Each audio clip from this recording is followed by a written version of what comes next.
Basically, once upon a time, there lived a little bunny named Judy, teacher. Judy wanted to be a police officer, so she did a play at school. But friends were lying all over the stage, and something red, like ketchup, was pouring out of their bodies. I hope that's not all blood. They said it was just red ribbons. But the color was so bright red it was scary. Judy's eyes also looked red like tomatoes, maybe because she was excited. When the lion friend pretended to bite, saying "ang," other animal friends made faces like it really hurt. That doesn't look like acting. Why are the grown-ups just laughing? Judy stood there bravely holding a carrot, knowing nothing. Maybe that carrot is actually used as a weapon, too. While Judy was going home after school, a chubby fox named Gideon appeared. Gideon looked mean, and his nails were super long and sharp like a witch. Gideon scratched Judy's face, and 3 red lines appeared. Just like crayon marks drawn zick. It must have hurt so much that Judy probably cried, but she held it in. Foxes are animals that eat rabbits, so maybe that's why he was drooling. He probably smelled like stinky cheese, too. Judy must have started hating foxes so much from this moment. But I think those scratches will stay even after she grows up like scars. Judy grew up and went to the police academy, and it was basically a boot camp from hell, teacher. She had to climb a hugely giant ice wall with her bare hands. Her hands must have frozen solid like frozen pollock. Other big animals were huge like mountains, so they climbed up easily, going thump-thump, but only Judy kept sliding down. Every time she fell on her butt, it might have made a sound of bones breaking. The ice wall was so cold that if you touched it with your tongue, it would stick zuck. That polar bear instructor over there doesn't even care if Judy falls, or not, just watching, so heartless. But Judy didn't give up and gritted her teeth and climbed up. She's a tough bunny. The funniest and saddest training was flushing the toilet. The police academy toilets were super gigantic enough for elephants to use. Judy was so small that she had to hang on the toilet, handle and swing like on a swing set just to make it flush. Hanging there groaning kung kung, she looked just like a monkey in a circus. If she lets go of her hands, she might get sucked into that swirling toilet water. The flushing sound went quar-rung like thunder striking. The smell must have been terrible, too, but Judy didn't have hands to cover her nose, so she probably smelled it all, poor thing. Having to train even for things like that, being a police officer must be a really hard job. Wow, finally Judy graduated as number 1. Clap, clap, clap, please applaud. The mayor lion came out and pinned a badge on Judy. When the mayor smiled, I thought his mouth was going to rip to his ears. His teeth were so many and pointy that I worried, what if he bites? Judy's head ang with those. The lion's mane was shaggy like a bunch of yellow rags lumped together. Judy was so happy her ears stood up jonggut and her nose twitched beolung. Mom and Dad were crying down below.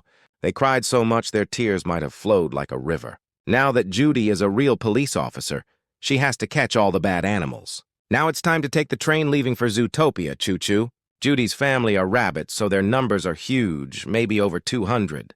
They all hugged and cried, making sounds of fur balls rubbing bibijuk. Dad gave Judy a present, and what it was fox away spray. If you spray a chick, foxes' eyes sting so they run away, he said. Dad must still be scared of foxes. His worries are like a mountain. Judy bravely said she was okay, but inside she was probably trembling a little. The train was super big and shiny. It was just like a spaceship. It felt like if she got on that train, she wouldn't be able to come back home ever again. The train started moving, and the speed was so fast that the scenery outside the window went, "Quick, quick, I'm dizzy, teacher." At first, a hot desert appeared, and sandstorms hit the window, making sagak sounds. Then suddenly, a super cold winter land appeared. A giant machine was spraying snow. It looked just like an ice cream machine. Then a damp jungle appeared. The trees were squirming kumul as if they were alive and moving. For such strange places to be all stuck together in the world. Zootopia must be a wizard city. Judy stared, stuck to the window without blinking even once. She might have drooled, so she needs to wipe the window well. Wow, we arrived at Zootopia Station, and this place was totally a giant land. Giraffe's neck was so long I thought his face would be above the clouds. Mrs. Elephant's feet were so big that, if stepped on once, Judy would become flat like a hot dog pancake. Hippos had such wide bums that if bumped into, you'd bounce off ting. Everyone was walking around so busily that Judy had to walk, carefully watching her feet. Smells of animals mixed from here and there. It smelled a bit like a zoo, too, and gave me a headache. Judy must have felt like she became an ant. But Judy didn't get discouraged and walked bravely. She's brave, right? The room Judy got was really booger-sized and dirty, teacher. On the wallpaper, mold was blooming.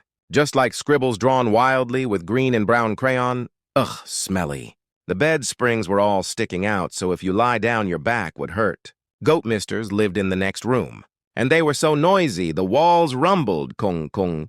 You could hear them yelling, me, so I don't think she can sleep a wink. Judy looked disappointed because it wasn't the cool city life she expected. Still, Judy is a positive bunny, so she mumbled to herself that it was okay. I worry she might get sick living in a place like that.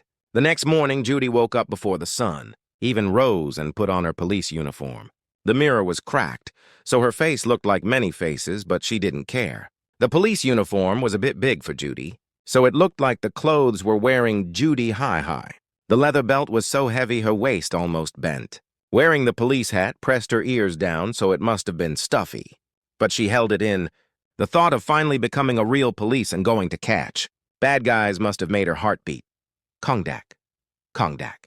Judy practiced saluting in the mirror. Loyalty! She went to the police station, and the chief was a buffalo. His horns were super big and sharp, so if poked, you'd get a hole in your butt. The chief's voice was also loud and scary like a mountain spirit. He gave cool cases to other animals, but told Judy to just do parking duty.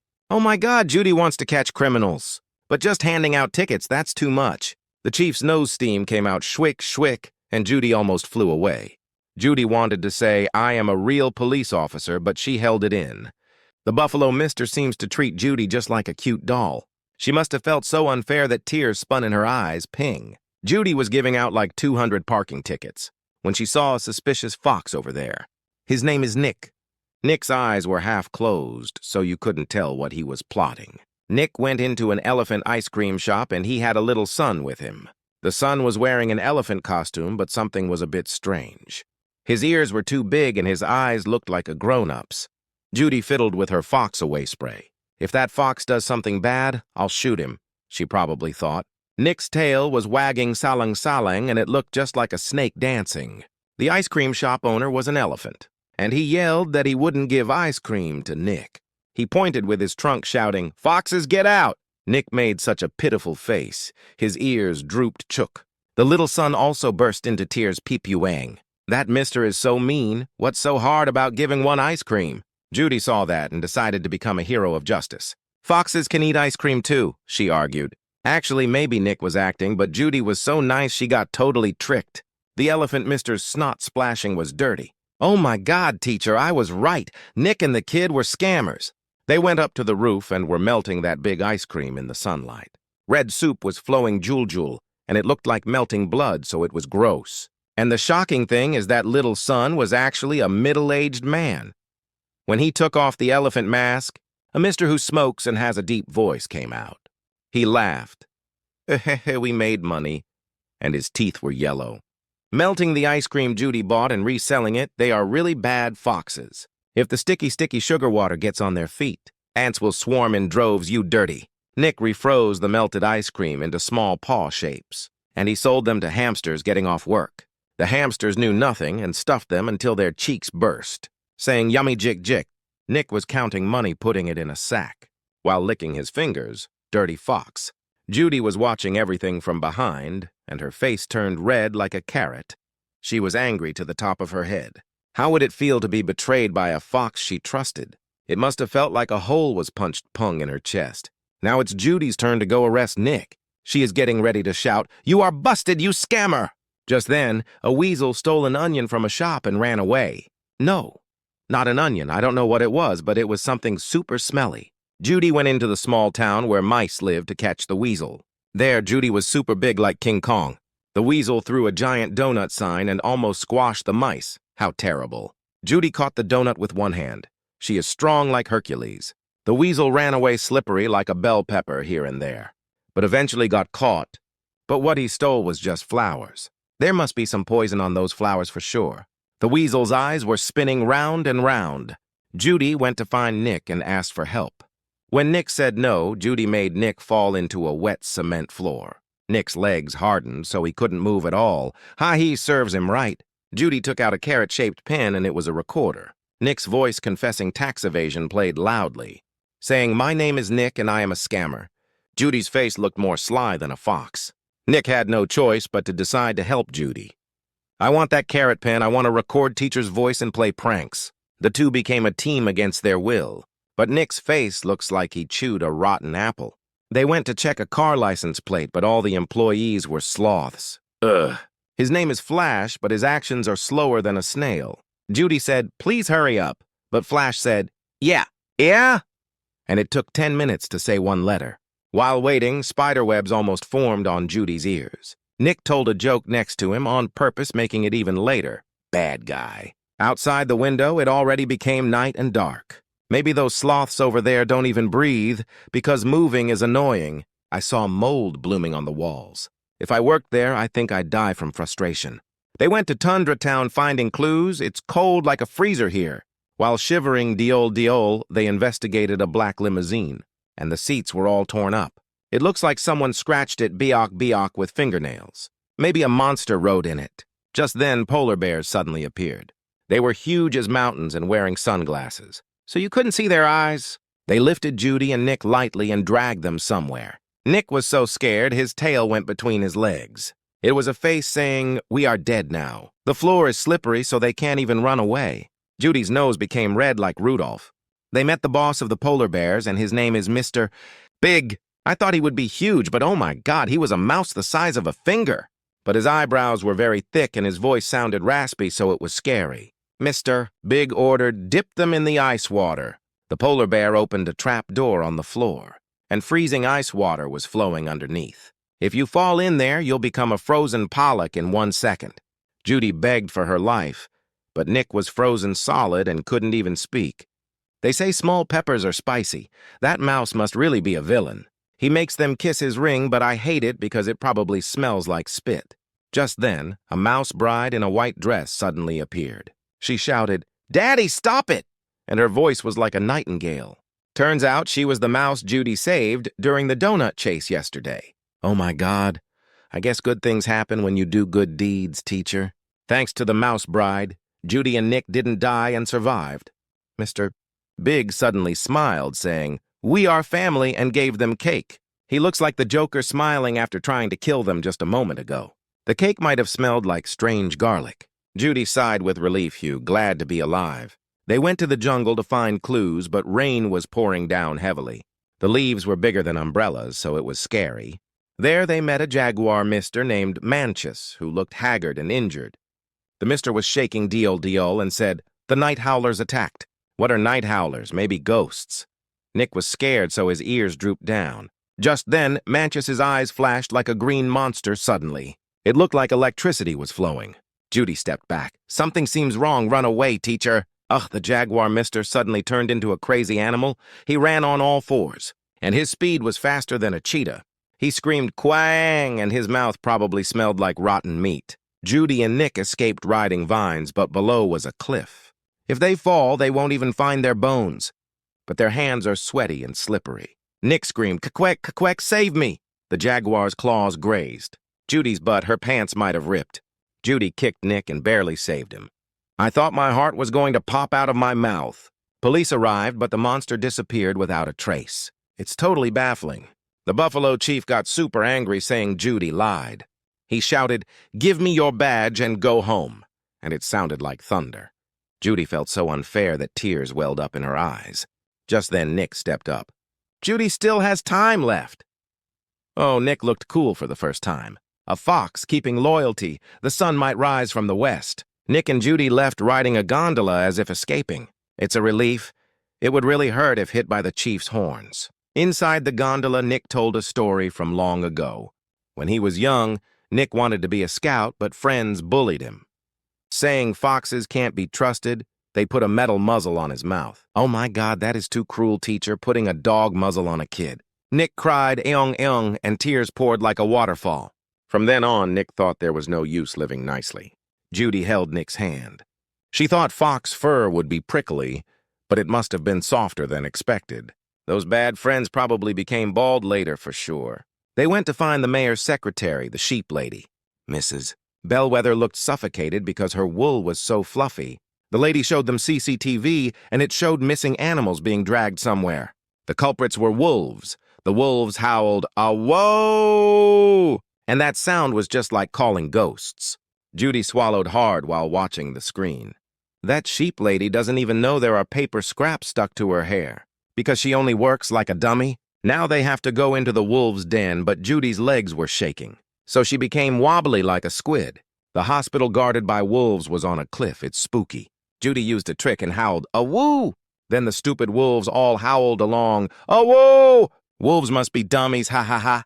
Through that gap, they secretly went inside. Inside, it probably smelled like a mix of rotten mold and disinfectant. Nick has a good nose, so he almost threw up because of the smell. The hallway is so long the end can't be seen. What could be inside those iron bars? If a monster pops out, Judy wouldn't even be a mouthful. Oh my God, all the missing animals were locked up inside the hospital. Everyone was crazy and biting the iron bars. Their teeth might all break. And Mayor Lionheart was there. The mayor must have been the bad guy. He was yelling at the doctor, and his mane was standing on end. He said, "Keep the secret," but Judy heard it all. She secretly took a video with her phone, but her hands shook so the screen shook like an earthquake. Just then, Judy's phone rang tiring. "Ugh, busted, now they are dead meat." Wolves were chasing them, and there was nowhere to run. Judy took Nick and jumped into the toilet hole. "Ooh, dirty, it must be poop water! Swah!" As the water flushed, the two spun round and round. I guess there was a reason for doing toilet training at the police academy, teacher. They popped out bong through the drain pipe to the outside. Their whole bodies were wet and drooping like wet seaweed. Still, they brought the evidence, so the mayor is going to jail now. Police came and took the mayor lion away, serves him right. Judy became a hero and held a press conference. But she made a mistake in speaking. She said predators are naturally savage. Nick's face behind her crumpled more and more like a sheet of paper. Nick asked, "I'm a predator too. Are you scared of me?" "Too?" Judy put her hand on the Fox Away spray. Nick saw that and got a huge wound in his heart. Nick threw the badge and left. Judy is a dummy. She lost a friend. Animals started fighting each other, and Zootopia became a mess. Judy quit the police and returned home to sell carrots. She was depressed, so her ears dragged on the ground. Then Gideon the fox, who used to bully her, came and apologized. I guess he became nice. But Dad looked at a blue flower and said, "This is the night howler." Eh? Night howlers weren't wolves, but flowers. They say if you eat that flower, you go crazy and rampant. Judy felt like she got hit on the head. Diong! She has to apologize to Nick and dig into the case again. Judy rode a truck and raced back to Zootopia Bung Bung. Nick was living under a bridge in a smelly place. Judy cried yong yong and begged, "I ruined everything, I'm sorry." She was covered in snot and tears, so she must have looked ugly. Nick teased Judy and then hugged her. As expected, Nick is a tsundere fox. The two became a team again. Nick said, "You are pretty cute for a bunny." Oh my my. Now they have to go catch the real criminal. They have to find out who spread the blue flowers. They caught Duke Weaselton, the flower thief, again. This time he was selling illegal DVDs. Judy and Nick put a giant donut around Duke's neck. They threatened, "If you don't talk, the donut will get smaller and smaller." Duke was suffocating, so his face turned purple kek. Eventually, Duke talked. "Sheep are growing flowers in the subway." Oh my God, sheep were the criminals. We thought they were gentle sheep, but they were guys scarier than wolves.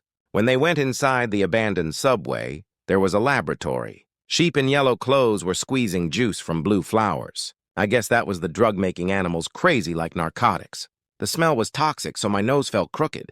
Judy stole the whole subway with Nick and drove it. Day-ol Kong, the train moved and the sheep chased them.